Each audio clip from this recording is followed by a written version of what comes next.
What's happening, World B Marsh Boxing, and we back at it. Don't mind the little background noise.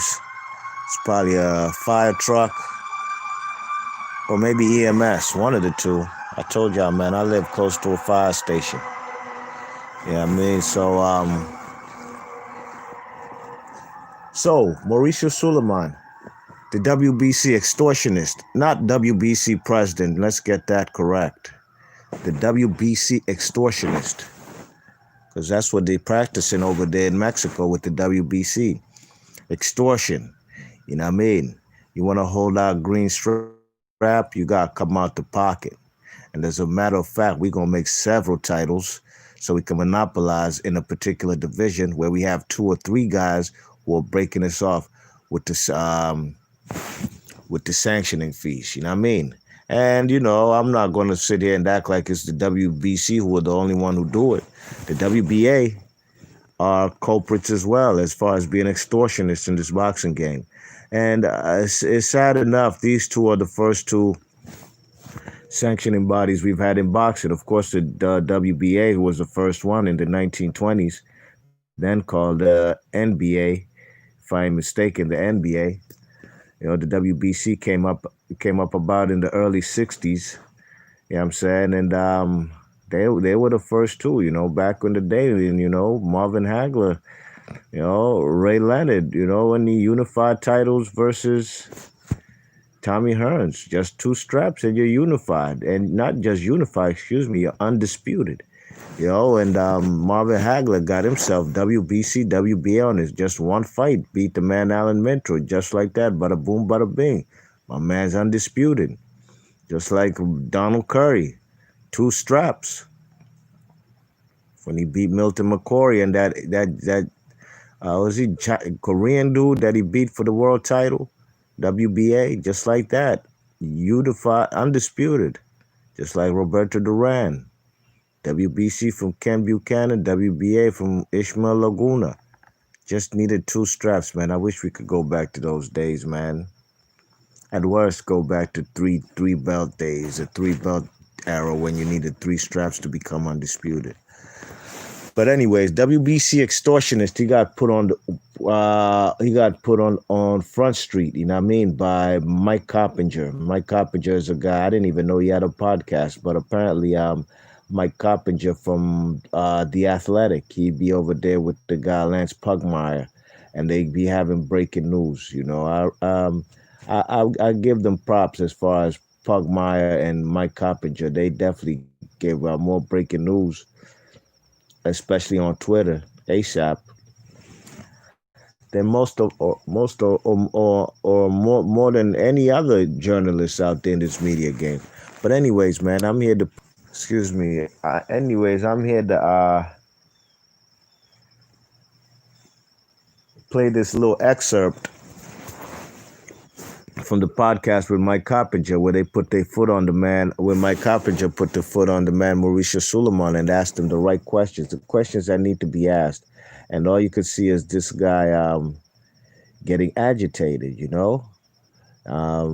There's a lot of people, you know, when you bring the truth to them, when they know they're hiding something, then they start getting combative and start getting aggressive. Then their motherfucking voice pitch starts getting higher. And you could tell that they're uncomfortable, you know what I'm saying? And that's exactly how Mauricio Suliaman was in this particular interview. And I'm going to let y'all hear it for yourselves, all right? Make sure my audio's good. B Marsh Boxing, y'all ready? Here we go. I mean, I'm getting confused just listening right now. I mean, you're the man who can clear this all up. You're the guy in charge. It just feels like now is the time to maybe reevaluate this. It's creating a huge mess. It's incredibly unpopular. And now we can't even figure out who's the champion in each sanctioning body. It's absurd. Mike, it is clear that I'm not going to get through you. Eventually, time will tell.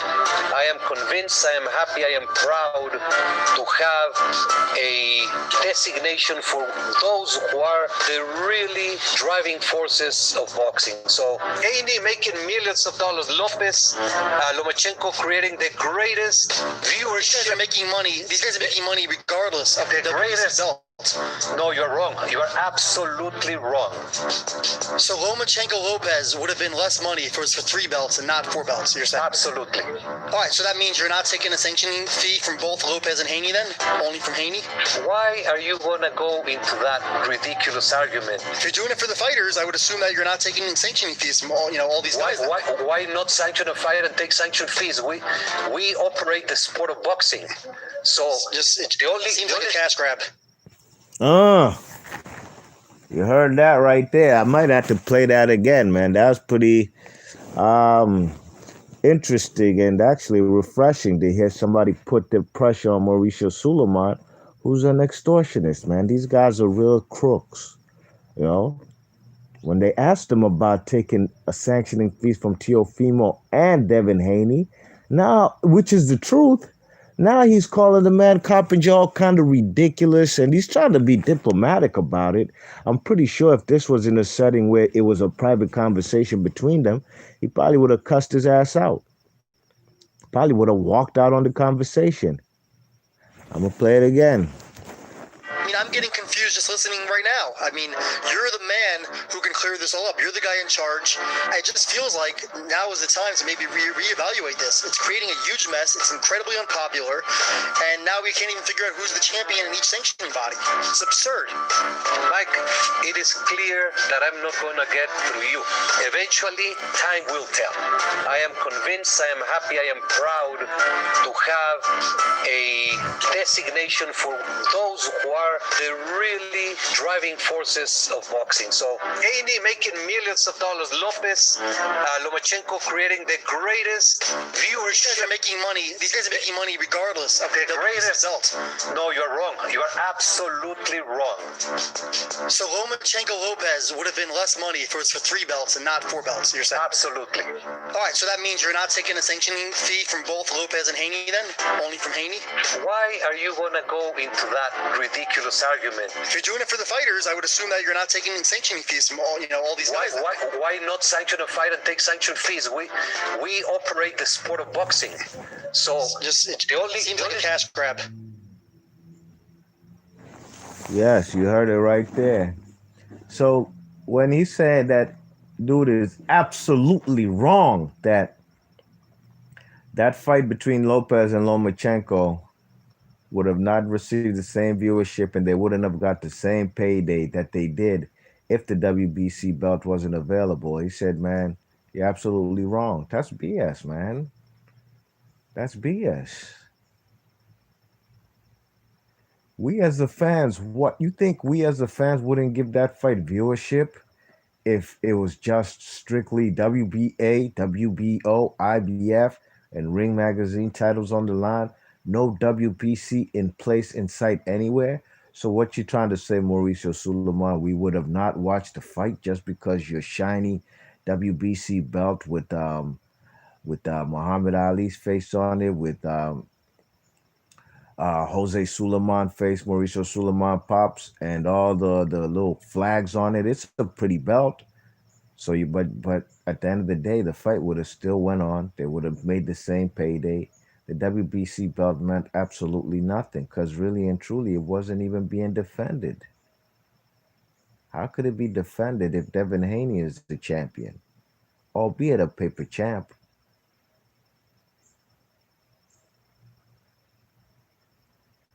Then he gets agitated when he's being told the truth about really giving out receiving 2 sanctioning fees from 2 different people in the same division.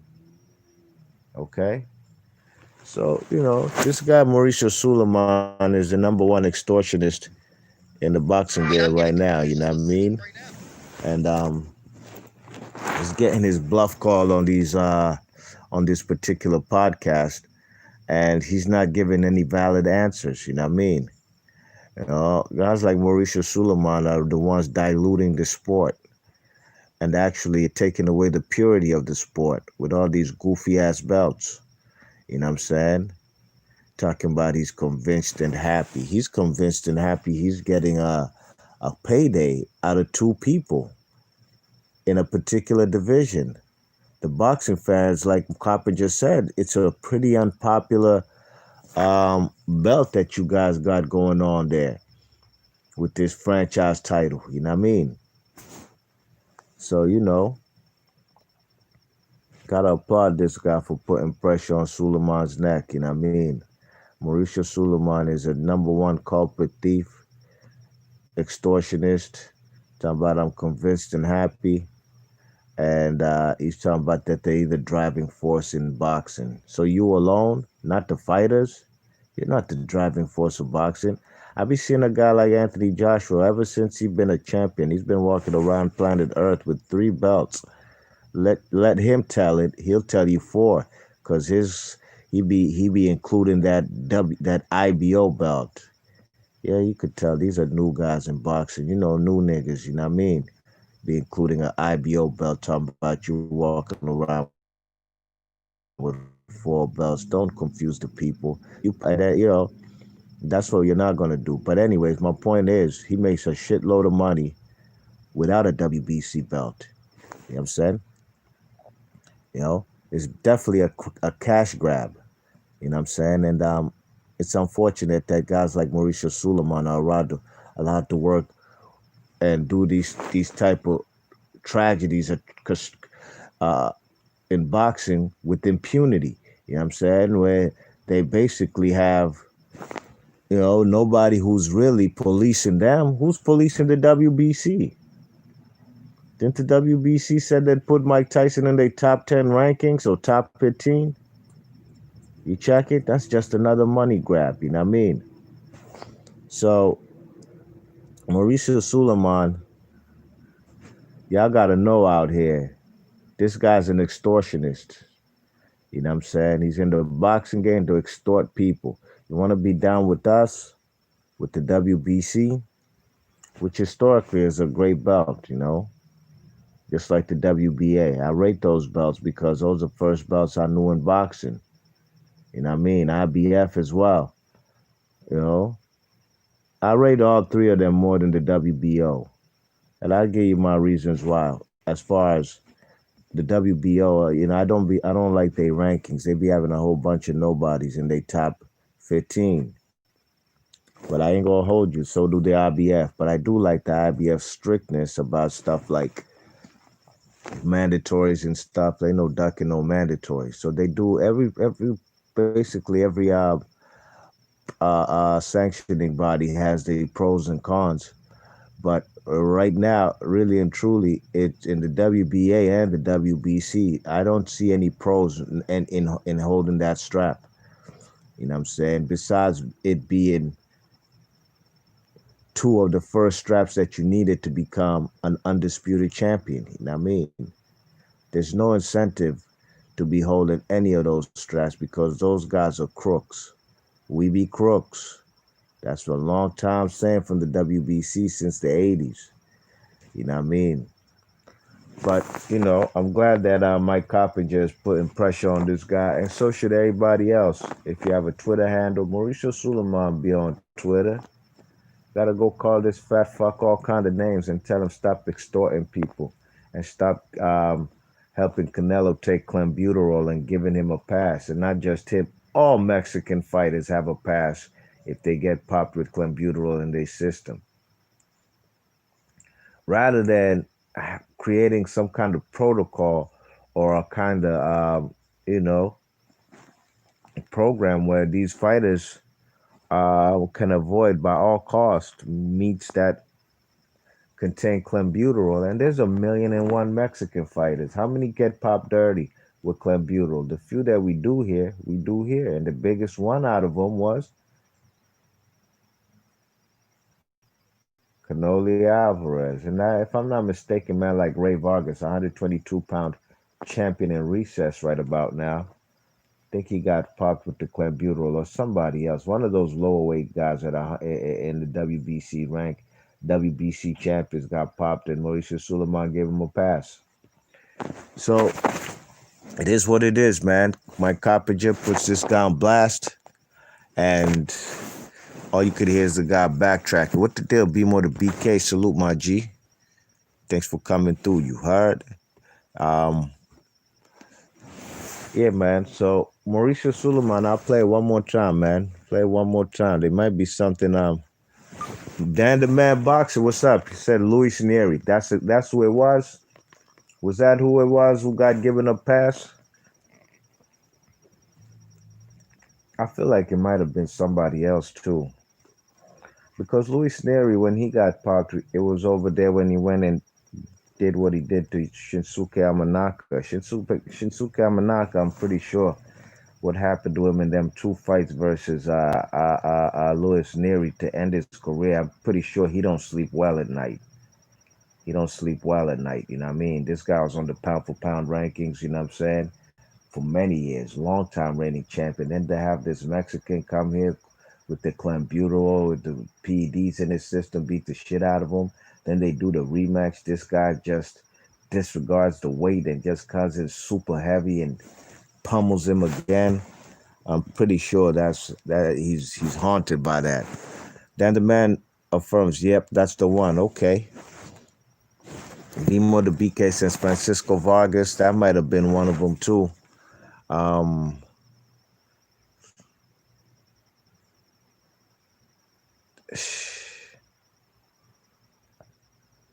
I'm trying to think if there was somebody else, man. It was one of those guys at 112 or something. Anyways, it doesn't matter. The WBC last year did give all Mexican fighters who have clenbuterol in their system a pass. I'm gonna play Mike Coppinger shit one more time for those who didn't hear.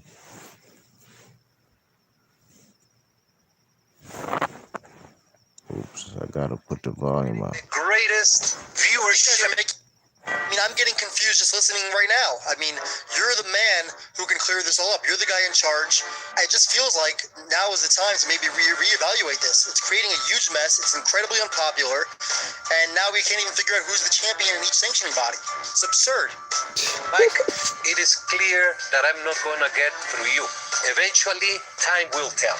I am convinced, I am happy, I am proud to have a designation for those who are the really driving forces of boxing. So, Haney making millions of dollars, Lomachenko creating the greatest viewership. These guys are making money regardless of the greatest belt. No, you're wrong. You're absolutely wrong. So Lomachenko Lopez would have been less money if it was for 3 belts and not 4 belts, you're saying? Absolutely. All right, so that means you're not taking a sanctioning fee from both Lopez and Haney then? Only from Haney? Why are you going to go into that ridiculous argument? If you're doing it for the fighters, I would assume that you're not taking in sanctioning fees from all these guys. Why not sanction a fight and take sanction fees? We operate the sport of boxing. So it seems like a cash grab. Yeah, you see, Mauricio Suliman. Dan the Man says, I believe it was Francisco Vargas. Yeah, that definitely sounds familiar too. Yes, indeed. Yeah, man. So Mauricio Suliman, you heard him there, man. You know what I'm saying? And I'm gonna go try and find the full podcast. I want to listen to that. I want to see what they talked about for the duration of the whole podcast, rather than just play you a little clip. You know what I mean? But the little clip says it all. It says it all, and you can see Mauricio Suliman trying to, trying to avoid some questions, and now calling the man ridiculous, talking about why you want to get into that argument, talking about time will tell.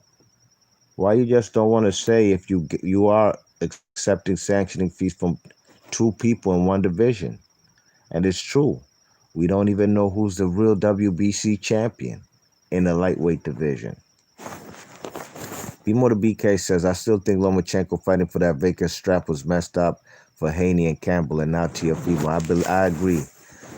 He was a champion already with 2 straps. When you're a champion, you ain't going to be in no WBC rankings or no other rankings of the 3 other, or at least the 2 other sanctioning bodies. You know what I mean? All of a sudden, he gets the shot at the vacant strap over there in London, and you gotta put more blame on guys like Eddie Hearn, because Eddie Hearn, the WBC gonna go where the money at, right? Eddie Hearn is also a guy. Remember, he made that fight between what's that guy's name? He's currently the WBC cruiserweight champion. Ilungu Makabu versus Tony Bellew. You know what I mean? Tony Bellew at that juncture of his career had done absolutely nothing in the cruiserweight division to warrant to be in a world title fight, let alone a world title fight, but to have it in your backyard in the big Everton Stadium over there. You know, the rivals of Liverpool over there in Liverpool. Everton, and they in the stadium, just like the movie Creed. You know what I'm saying? Now it's a night I'm pretty sure, man, like Tony Bellew will never forget. It was like a movie, a storybook ending. How he, as far as that particular fight when he fought Makabu, you know what I'm saying, getting off the canvas, he looked like he was about to get his ass whooped, and he just clipped the man Makabu and just beat the shit out of him and stopped him and even put him to sleep. It was quite a great fight for the 3 rounds it lasted, you know. But my point is, Eddie Hearn made that happen. Just like he made it happen for Luke Campbell to have that title fight in London versus Lomachenko, to bring Lomachenko to London. For the British fans, that was great. But that fight right there should have not been for no WBC title. I'm trying to tell you, man. Initially, it was supposed to be Devin Haney versus Luke Campbell. Devin Haney gets injured. Then it was supposed to be a fight I was going to attend, and I was looking forward. As a matter of fact, that fight between Luke Campbell and Javier Fortuna is what I was really looking forward to for the vacant WBC title. It's supposed to be in April 18th of 2020 at the MGM National Harbor in Oxon Hill, Maryland. I was supposed to be there. COVID hit. I had paid for my tickets, but Eddie Hearn and Matchroom and them, they reimbursed me. They gave me back my money. You know what I'm saying? I spent like at least like $400 because I bought tickets for for four people total. It was like 200 and something, close to 300. You know what I'm saying? And I had to reimburse these people back their money. You know what I mean? But that fight should have been for the vacant strap. You know what I'm saying? Not Lomachenko. But I agree with you 100% that that fight should have not been for no WBC strap. You know what I mean? I thought that they set up the man Luke Campbell for failure in that particular fight. Dan the Man says, damn, that was bad. I'm going to make a live about this later. Absolutely, man. Yeah, man. You know, the WBC, man, they have been look how they've been treating Cannoli and guys like even Cesar Chavez Jr. when they took a belt uh,